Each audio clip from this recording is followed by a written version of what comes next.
दोस्तों, आज की यह वीडियो काफी महत्वपूर्ण बात पर आधारित है। एक ऐसी बात जो लगभग हर इंसान अपने जीवन में महसूस करता ही है और वह है मजबूरियां। आज के इस वीडियो में हम जानेंगे मजबूरियों को देखने का सही तरीका क्या है।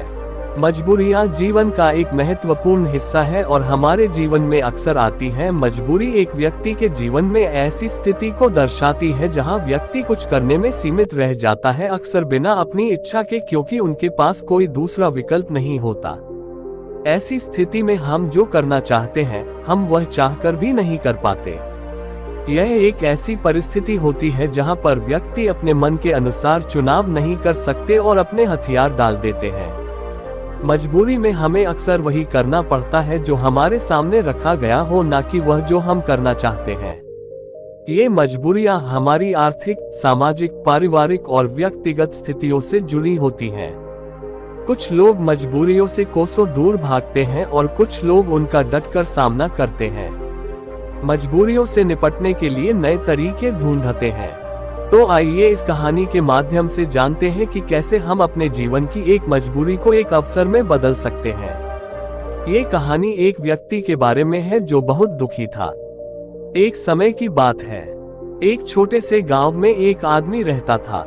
वह गरीब था और उसके पास केवल एक छोटा सा घर और छोटी सी जमीन थी। उसका जीवन कठिनाइयों से भरा रहता था और उसकी मजबूरी उसे रात दिन परेशान किया करती थी। अपनी पत्नी और एक बेटा होने के बावजूद वह आदमी बेहद अकेला महसूस करता। वह मन ही मन सोचता रहता कि मेरे जीवन में कितनी मजबूरियां हैं। मुझे अपने घर का खर्च चलाने के लिए रोज काम पर जाना पड़ता है। अगर मैं काम नहीं करूंगा तो मेरा परिवार क्या खाएगा, मेरा घर कैसे चलेगा। मेरे बेटे के जीवन में अच्छा भविष्य लाने के लिए मुझे मजबूरन काम करना पड़ता है। उसे अपना काम एक बोझ लग रहा था और यह सोचकर वह बहुत दुखी था।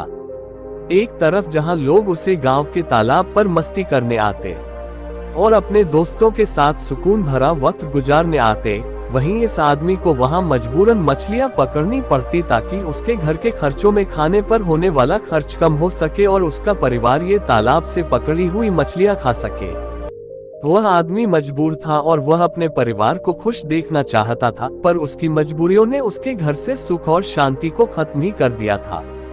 उसे ऐसा लग रहा था कि अपने जीवन में इतने सारे कमियों के कारण वह कभी खुश नहीं रह पाएगा।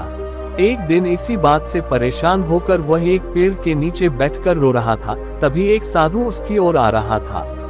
साधु ने देखा कि उसके चेहरे पर बहुत सारे गम थे। उस साधु ने देखा कि वह व्यक्ति दुखी होकर फूट फूट कर रो रहा था। साधु ने उस व्यक्ति के पास जाकर पूछा, क्या हुआ बेटा, तुम इतने क्यों परेशान हो? उस आदमी ने साधु की ओर देखा। वह साधु साधारण कपड़ों में था और उसको देखकर व्यक्ति सोचने लगा, भला ये साधु क्या मदद कर पाएगा मेरी। व्यक्ति ने उससे कहा, तुम तो एक साथ हो, भला तुम क्या मदद करोगे मेरी। मैं पहले से ही अपनी मजबूरियों के कारण काफी परेशान हूँ, तो मुझे अकेला छोड़ दो। साधु उस व्यक्ति से कहते हैं, बेटा इतना दुख तुम अकेले क्यों सहन कर रहे हो? मुझे बताओ क्या हुआ, शायद मैं तुम्हारा दुख दूर कर सकूं। वह व्यक्ति उस साधु से कहता है, तुम मेरा दुख दूर करोगे, तुम मेरी मजबूरियों से मुझे मुक्त कैसे कर सकते हो? तुम्हें तो खुद नहीं पता मजबूरियां क्या होती है। तुम्हें कौन सी मजबूरी का सामना करना पड़ा। अपने जीवन में तुम क्या जानो मजबूरी तुम्हें किस बात की। चिंता, तुम तो काम भी नहीं करते, तुम्हें किसी परिवार का ध्यान भी नहीं रखना। मुझे तो दिन रात काम करके अपने परिवार की जिम्मेदारी उठानी पड़ती है। साधु उस आदमी के कड़वे शब्द सुनकर भी शांत रहे। वह समझ गए कि यह आदमी अपने जीवन में अपने कामों और मजबूरियों को बुरा समझता है और इसी कारण ये काम को बोझ समझकर मन से किसी भी काम को नहीं कर पा रहा है। साधु हंसकर कहते हैं, बस इतनी सी बात, मैं तुम्हारी मजबूरियों को एक ताकत बना सकता हूँ। तुम्हें कभी भी काम करने में बोझ महसूस नहीं होगा। तुम्हें अपने परिवार के लिए काम करना कभी बोझ नहीं मानोगे। मैं तुम्हें एक ऐसा रास्ता बताऊंगा जिससे तुम हर काम खुशी खुशी करोगे, लेकिन तुम्हें पहले मेरा काम करना होगा। क्या तुम तैयार हो? वह आदमी साधु की बातों को लेकर सोच में डूब गया। साधु ने कहा कि एक ऐसा रास्ता है जिससे वह हर काम खुशी खुशी कर सकता है और उसके बदले में केवल एक काम करना होगा। पर क्या ये सच है? ऐसा कुछ इस साधु को पता भी होगा या ये साधु बस मुझे पागल बना रहा है? आदमी ने कुछ देर सोचकर उस साधु को मना किया, ये कहते हुए कि मुझे नहीं लगता कि तुम ऐसा कुछ बता सकते, करके वापस घर लौट आया। कुछ दिनों तक तो उसके दिमाग में वह साधु की बातें घूमती रही, लेकिन धीरे धीरे वह उस साधु और उसकी बातों को भूलता गया। उसके दिमाग से साधु भी धीरे धीरे निकलता गया। वह फिर से अपने रोज के दिनचर्या में वापस चला गया। फिर कुछ महीनों बाद उसे एक दिन अपना मित्र मिला। वह मित्र से कहता है, हमारे गांव में एक बड़े ज्ञानी साधु प्रवचन देने आ रहे हैं। वह जो भी कहते हैं वह करके दिखाते हैं। वह बहुत बुद्धिमान। उसका मित्र उस आदमी से कहता है, तुम भी चलो मेरे साथ, तुम्हें वहां आनंद आएगा। कभी तो अपने लिए कुछ समय निकाल लिया करो, तुम कितनी मेहनत करते हो। वह आदमी सोचता है, मैं तो वैसे ही अपने रोज के काम में मगन रहता हूँ। मेरा मित्र सही तो कह रहा है, कभी अपने लिए भी समय निकालना चाहिए। वह अपने मित्र के साथ उस साधु के उपदेश को सुनने और वहां जाने के लिए राजी हो जाता है। अगले दिन यह व्यक्ति अपने मित्र के साथ उस आश्रम में जाता है। वहां उसे वही साधु दिखता है जो उसे उस दिन काम को खुशी खुशी करने का मार्ग बताने का वादा कर रहा था। मित्र से बात करते समय उसने पूछा कि क्या यही वह साधु हैं जिनके उपदेश हम आज यहाँ सुनने आए हैं। उसके मित्र ने पुष्टि की कि हाँ, ये साधु वाकई महान है और उनके पास ज्ञान की अमूल्य धारा है। और उसके पास तो स्वयं राजा भी ज्ञान लेने आते हैं। वह आदमी अपने मित्र से कहता है कि मैं इस साधु से मिल चुका हूँ। फिर वह आदमी अपने मित्र को सारी बात बताता है। उसका मित्र पूरी बात सुनकर कहता है, अगर यह साधु ने तुम्हें वचन दिया है तो अवश्य ही वह उसे पूरा करेंगे। तुम्हें उनसे फिर से मिलना चाहिए। आदमी फिर मन ही मन ये सोचता है कि क्या मेरा अब उनसे मिलना ठीक रहेगा? मैं उन साधु के पास जाऊं कि नहीं? वह मेरे बारे में क्या सोचेंगे?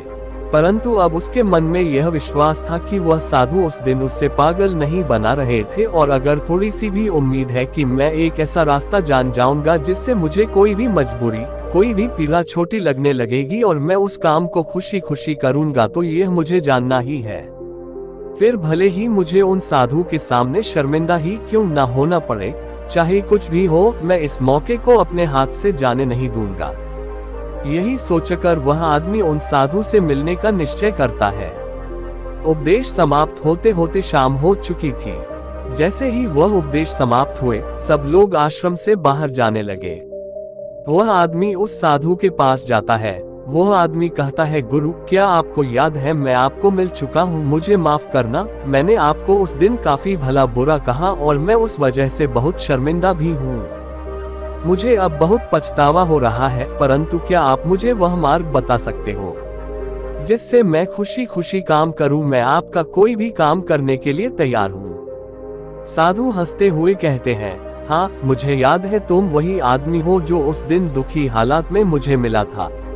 ठीक है, मैं अपना वादा पूरा कर दूंगा, लेकिन अब शाम हो चुकी है और मैं पूरे दिन उपदेश देकर थक गया हूँ, तो मुझे कल सुबह इसी आश्रम के बाहर मिलना। वह आदमी बहुत खुश होता है और कहता है, जी गुरुदेव, मैं कल सुबह आपसे मिलने आ जाऊंगा। सुबह होते ही वो आदमी उस आश्रम के बाहर उस साधु से मिलने जाता है। जब वह आदमी वहां पहुंचता है तो गुरु दरवाजे पर रुके होते हैं। वह व्यक्ति उन साधु के पास जाता है और कहता है, गुरुदेव, मैं तैयार हूँ। साधु उस व्यक्ति से कहते हैं, बेटा, मुझे अपना वादा याद है जो मैंने तुमसे किया था, परंतु तुम्हें समझने के लिए मुझे तुमसे काम करवाना पड़ेगा। वह आदमी उस साधु से कहता है, जी गुरुदेव, मैं कुछ भी करने के लिए तैयार हूँ। आपका काम क्या है जो मैं कर सकता हूँ? मुझे बताए। वह साधु उसे पास के तालाब के पास ले जाते हैं। वहाँ एक बड़ा सा पत्थर था जो पानी के बहाव को रोककर बैठा था। साधु उस व्यक्ति से कहते हैं, बेटा, क्या तुम्हें ये पत्थर दिख रहा है जो पानी के बहाव को रोककर बैठा हुआ है? फिर साधु कहते हैं, तुम्हें इस पत्थर को यहाँ से हटाना है। जैसे ही तुम इस पत्थर को हटाएंगे, तुम्हें तुम्हारे प्रश्नों के उत्तर मिल जाएंगे। व्यक्ति कहता है, लेकिन गुरुदेव ये कैसे मुमकिन है? ये तो इतना बड़ा पत्थर है, मैं इसे कैसे हटाऊंगा? और फिर इस पत्थर को हटाने से मेरे जीवन की मजबूरियां कैसे हट जाएंगी? मुझे कुछ समझ नहीं आ रहा। साधु कहते हैं, तुमने कहा था कि तुम मेरा कोई भी काम कर दोगे, तुम्हें इस पत्थर को हटाना ही पड़ेगा, अन्यथा मैं तुम्हें तुम्हारे प्रश्नों का उत्तर कभी नहीं बताऊंगा। अब मैं अपनी आश्रम जा रहा हूँ, जब तुम ये काम कर दोगे उसके बाद तुम मुझसे मिलने आना। इतना कहकर साधु अपने आश्रम की ओर बढ़ गए। उस आदमी ने सोचा, मुझे ये समझ नहीं आ रहा है कि गुरुदेव मुझे इस पत्थर को हटाने का काम क्यों दे रहे हैं, लेकिन जो कुछ भी हो, मेरे समस्याओं का हल तो मुझे चाहिए। मैं अपने जीवन से बहुत दुखी हूँ और अगर मुझे इस पत्थर को हटाने से मुझे गुरुदेव उत्तर बता देंगे तो ठीक है। गुरुदेव अगर मुझे ये करने को कह रहे हैं तो इसमें जरूर कोई बात होगी। इतना सोचकर उस आदमी ने उस पत्थर को अपने हाथों से हटाने का प्रयास शुरू किया, लेकिन वह पत्थर इतना विशाल और भारी था कि वह थोड़ा भी नहीं हिला। कुछ देर बाद थक हार कर उसने अपने पीठ के बल पर लेकर फिर से प्रयास किया। उसने पत्थर को हटाने की कोशिश की। उसने देखा कि वह पत्थर थोड़ा सा अपनी जगह से हिल गया, पर जैसे ही वह थोड़ा सा सीधा हुआ, वह पत्थर फिर से अपनी जगह पर वापस आ गया। उस आदमी का आत्मविश्वास टूट गया। वह मन ही मन सोचता है कि यह कैसा काम दिया है मुझे इस साधु ने, ये पत्थर तो हिलने का नाम भी नहीं ले रहा है। बाहर बहुत धूप थी और वह आदमी पसीने में भीग जाता है। वह आदमी बीच में ही रुक जाता है, पर फिर उसे उन साधु की शर्त याद आती है जिसके मुताबिक अगर वह उनका काम नहीं करेगा तो उसे वह नहीं मिलेगा जो वह चाहता है। ये काम करना भी एक प्रकार की मजबूरी ही थी। काफी समय बीत जाने के बाद उस आदमी ने पास में ही एक पेड़ देखा और उसे उस पेड़ को देखते ही एक तरकीब सूझी। उसने सोचा, क्यों ना मैं एक लकड़ी के टुकड़े को पत्थर के नीचे फंसाकर उस लकड़ी पर अपना वजन रखूं। इससे मुझे कम जोर लगाना होगा और लकड़ी बड़ी और मजबूत होने के कारण उसका परिणाम ज्यादा होगा। वह आदमी तुरंत ही एक बड़ी और विशाल लकड़ी तोड़ने में लग जाता है। जैसे तैसे उस आदमी ने एक बड़ी लकड़ी उस पेड़ से निकाली। उसके सारे छोटे टहनियां और पत्ते को तोड़कर एक सीधी लकड़ी तैयार की जो वह इस्तेमाल कर सके। फिर उसने उस पत्थर के अगल बगल एक गड्ढा खोदा जहां वह उस लकड़ी को डाल सके। उस आदमी ने लकड़ी का एक छोर उस पत्थर के नीचे फंसाया और फिर वह आदमी अपने हाथों में 2 बड़े पत्थर लेकर उस लकड़ी के दूसरे छोर पर बैठ गया और देखते ही देखते वह पत्थर अपनी जगह से हट गया और पानी का बहाव फिर से चालू हो गया। वह आदमी बहुत खुश हुआ, उसे आत्मविश्वास महसूस हुआ। वह दौड़ता हुआ उन साधु के पास गया और कहा, गुरुदेव मैंने कर दिखाया, मैंने उस पत्थर को हटा दिया और मैंने अपना वचन भी पूरा कर दिया। साधु पूरी बात उस आदमी से सुनने के बाद कहते हैं, तुमने अच्छा काम किया, मेहनत की, तुमने तरकीब भी निकाली और तुमने अपने दिमाग का भी इस्तेमाल किया, लेकिन मुझे एक बात बताओ, क्या तुम्हें लगा था कि तुम ये काम कर पाओगे? आदमी कहता है, नहीं गुरुदेव, मुझे नहीं लगा था कि मैं इतना बड़ा पत्थर हटा पाऊंगा। साधु पूछते हैं, क्या लगता है तुम्हें, तुम ये सब क्यों कर पाए? आदमी जवाब देता है, क्योंकि यही आपकी शर्त थी, अगर मैं नहीं करता तो मुझे अपना जवाब कभी नहीं मिलता। साधु कहते हैं, तो तुम ये कह रहे हो कि यह काम करना तुम्हारी एक मजबूरी थी? आदमी कहता है, हाँ, लेकिन आप वही क्यों पूछ रहे हो? इस पर साधु कहते हैं, मैं तुम्हें यही तो समझाना चाहता था, जिस तरह आज तुम्हारे सामने वो पत्थर हटाने की मजबूरी थी, इसी तरह तुम्हारे जीवन में भी तुम्हारे सामने कई मजबूरियां आएंगी। साधु आगे कहते हैं, मजबूरियां ही तुम्हें वह काम करवाती है जो तुम्हें नहीं लगता कि तुम वह कर सकते हो। तुम्हारी मजबूरियां तुम पर बोझ नहीं है, बल्कि मजबूरियों के कारण तुम जिंदा भी हो। तुम खुद सोचो, अगर तुम्हारे ऊपर मजबूरियां ना होती और काम करके अपने परिवार के लिए कमाई करने की कोई पाबंदी ना होती तो क्या तुम अपने घर से बाहर भी निकलते? नहीं ना, तुम एक ही जगह है, बस आराम से बैठे रहते। लेकिन क्या ऐसा आराम करना ठीक है? क्या तुम्हारे शरीर में बीमारियां नहीं आ जाती? तुम अपनी मजबूरियों के कारण काम करते हो, जिससे तुम स्वस्थ और तंदुरुस्त रहते हो। जहां तुम पहुंचना चाहते हो, यह मजबूरियां ही तुम्हें वहां का रास्ता दिखा सकती है। वह हमें बताती है कि हमें क्या करना चाहिए। उस लक्ष्य तक पहुंचने के लिए तुम्हारी समस्या यह नहीं है कि तुम्हारे ऊपर मजबूरियां हैं, बल्कि तुम्हारी समस्या यह है कि तुम उन मजबूरियों को एक बोझ समझ रहे हो। हमारी मजबूरी हमारे लक्ष्यों को प्राप्त करने में हमारे लिए एक माध्यम बन सकती है और हमें नए दिशाओं में ले जा सकती है, जैसे कि तुमने लकड़ी का उपयोग किया ताकि उस पत्थर को हटा सको। ऐसा ही कुछ हमारे साथ जीवन में भी होता है। जब हमसे ऊंचे स्तर के लोग जैसे कि हमारे बॉस या फिर माता पिता या फिर कोई गुरु हमें कोई कठिन काम देते हैं तो हमें लगता है कि यह काम हमारे लिए बहुत मुश्किल है। उदाहरण के रूप में जब हमारे बॉस हमें एक बड़े और कठिन काम को संभालने का काम देते हैं, या जब तुम्हारे व्यापार में कोई विरोधी व्यापारी तुम्हारी तकलीफ बढ़ा देता है जो तुम्हारे लिए मुश्किल होता है, तो तुम कैसे उसका सामना करोगे? अक्सर हम नहीं चाहते कि ऐसी समस्याएं हमारे सामने आए, लेकिन सच्चाई तो यह है कि वह हमारे सामने है और हमें हमारे लक्ष्यों को प्राप्त करने से रोक रही है। क्या लगता है आपको ज्यादातर लोग इस स्थिति में क्या करते होंगे? बेशक कोई नहीं चाहता कि वह संकट में आए, लेकिन जब एक विशाल समस्या उनके सामने खड़ी होती है, ऐसी कठिन समस्याएं जो उन्हें परेशान करती है, तब क्या करते होंगे लोग? जब भी हमारे जीवन में विशाल और भयानक समस्याएं आती हैं, तो हकीकत में वह हमसे सवाल पूछती है, क्या तुम इस लक्ष्य के काबिल हो? क्या तुम इस परीक्षा का सामना कर सकते हो? आप क्या करोगे? क्या होगा आपका उत्तर? इस प्रश्न पर क्या होता है जब आपके सामने एक समस्या खड़ी हो जाती है जिसका समाधान आपके लिए मुश्किल होता है? क्या आप भाग जाएंगे? क्या आप अपने लक्ष्य को किस्मत के हाथों छोड़ देंगे? अगर हम इतिहास की ओर देखें तो हजारों लोगों ने इन सारे प्रश्नों का उत्तर ना में दिया।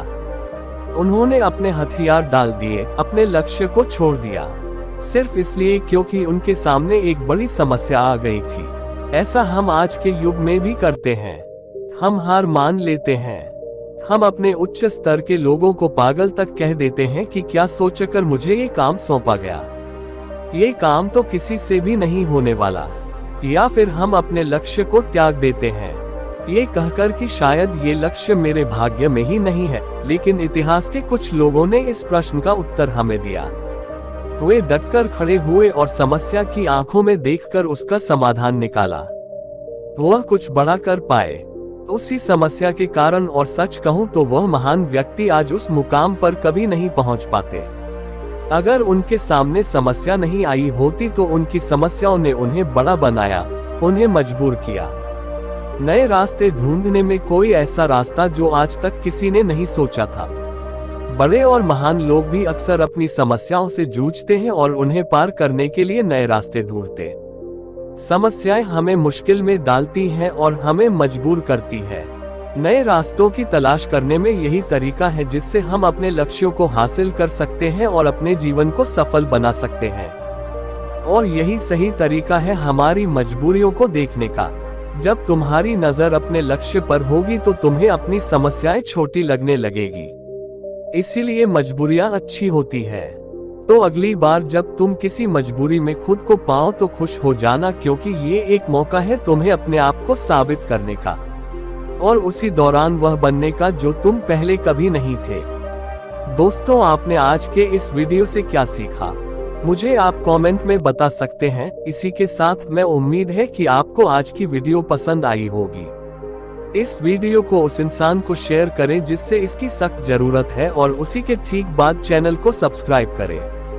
तो चलिए फिर मिलते हैं ऐसी एक और नई वीडियो में। तब तक के लिए अपना ख्याल रखें। धन्यवाद।